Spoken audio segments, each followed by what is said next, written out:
So if I was Michael Saylor, I would probably think that MSTR and raising cash through selling the common might be the best strategy, but I'm not Michael Saylor. But when I look at the cap structure, as you know, that adding a cash cushion or adding more equity to the cap structure is really what protects that fleet. And so I would say to me, anything they can do to either increase the dollar amount of the equity cushion or the amount of cash is really makes the most sense. As Bitcoin faces another wave of market uncertainty, one Wall Street strategist believes the biggest opportunity is still ahead. Thomas Jong Lee, is a prominent Wall Street macro strategist, founder of Fundstrat Global Advisors, and chairman of BitMine, a major corporate holder of Ethereum.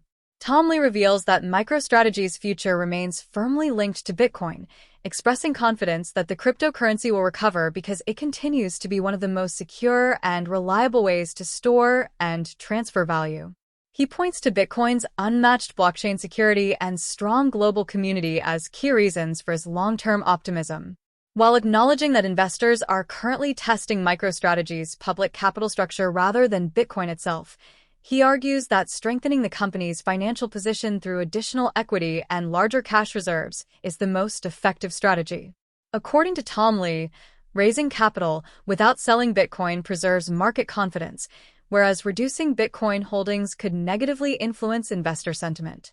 This outlook aligns with MicroStrategy's Digital Credit Capital Framework, announced on June 29, 2026, which enables the company to treat Bitcoin as a flexible capital resource instead of a passive treasury asset. The framework reflects a broader strategy of integrating Bitcoin into corporate finance while maintaining financial resilience. Tom Lee also remains optimistic about the wider crypto market, highlighting Ethereum's growing role in digital finance. He believes that as money becomes programmable and financial markets continue moving on-chain, both Bitcoin and Ethereum are well-positioned to benefit from the next phase of blockchain-driven innovation and institutional adoption. Subscribe, and share for more Bitcoin and crypto updates. Well, first and foremost, MicroStrategy's future is tied to Bitcoin, and I'm confident Bitcoin's price will recover because Bitcoin still remains one of the most pristine ways to transfer and store value. It is a blockchain that has never been exploited, and it's supported by a community that wants to ossify and protect that chain.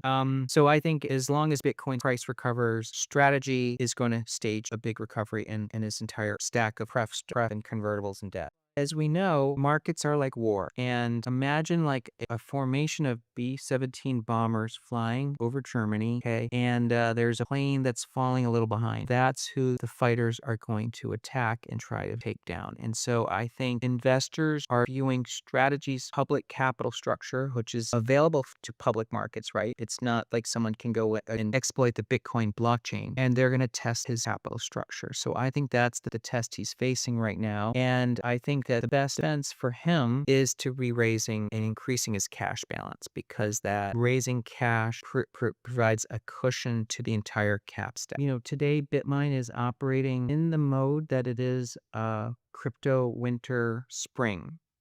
I'd say more spring. And that's why we've operated with a very conservative capital structure. The company keeps a very large cash position of about $600 million of cash. And we've staked, about 80% of the Ethereum, and that's generating over $250 million a year in staking rewards. So the company has free cash flow of several $100 million a year and a huge cash cushion available, and has been making selective investments. I think we've disclosed our investment in Mr. Beast and in 8Co. And we are working very closely with the spin-off entities that have left the Ethereum Foundation, including ETH Labs. I think there's going to be several more entities announcing funding soon. And we are taking a very proactive role. We are working with entities like SharpLink and Joe Lubin and many of the core developers of Ethereum to not only strengthen and fund and grant the right sort of public goods within Ethereum, but we're also helping improve enterprise engagement and also do a lot of what I call forward deployment excitement around AI. So I feel very confident that when crypto winter, spring ends and the bull market starts, that Ethereum is going to be a central player in all things that are going to be very relevant. And,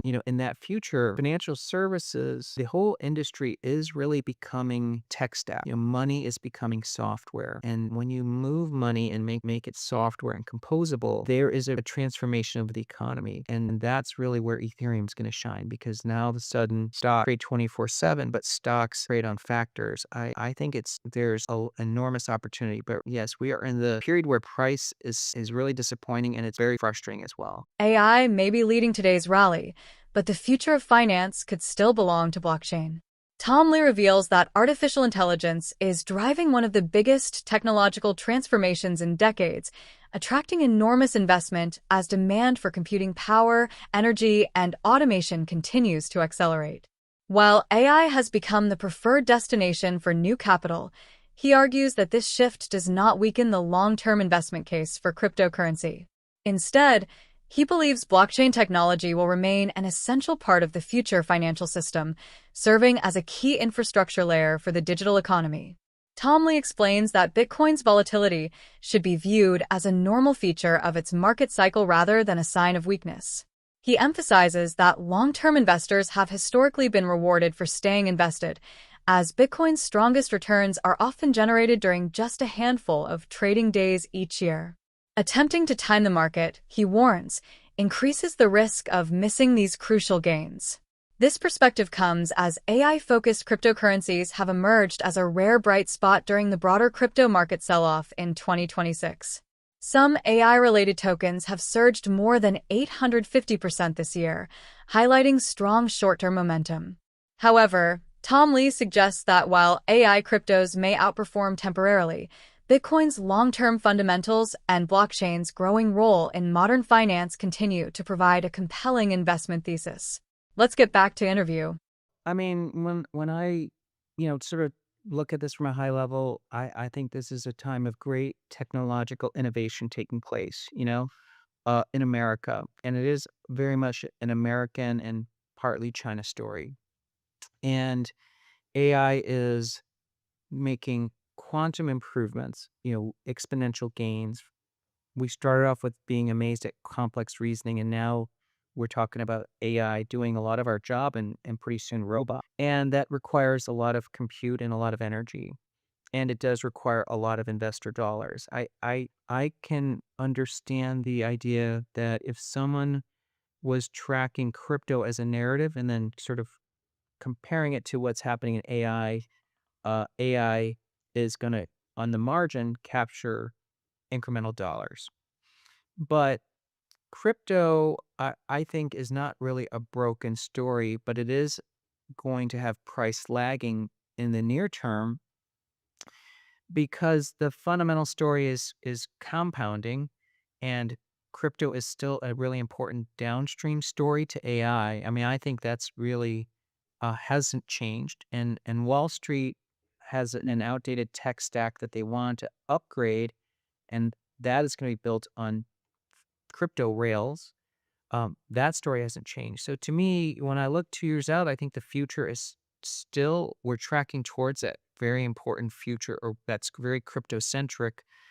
But price doesn't have to respond today because it's easier to buy the bottlenecks in AI. Well, I mean, I think there's two things about crypto that haven't changed and that are playing out this year. One is that crypto is a hyper volatile asset.